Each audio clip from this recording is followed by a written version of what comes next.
சட்டம் ஒழுங்கு சீர்குலைந்திருப்பதை திசை திருப்ப லட்டு பிரச்சினையை சந்திரபாபு நாயுடு கிளப்புகிறார் என்று முன்னாள் முதலமைச்சர் ஜெகன்மோகன் ரெட்டி குற்றம் சாட்டியுள்ளார். திருப்பதி லட்டுவில் விலங்கு கொழுப்பு கலக்கப்பட்டதாக புகார் எழுந்த நிலையில் ஆந்திர முன்னாள் முதல் மந்திரி ஜெகன்மோகன் ரெட்டி செய்தியாளர் சந்திப்பில் விளக்கம் அளித்துள்ளார்.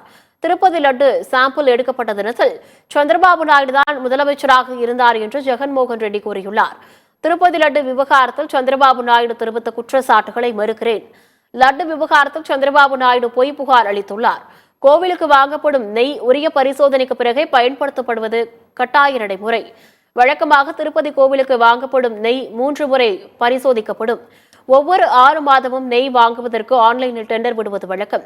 6 மாத டெண்டரில் தரம் பார்த்து வாங்குவதில் நாங்கள் எதையும் மாற்றவில்லை. ஒவ்வொரு டேங்கரில் வரும் நெய்யும் NABL சான்றிதழ் இருந்தால் மட்டுமே அனுமதிக்கப்படும் என்று ஜெகன்மோகன் கூறியுள்ளார்.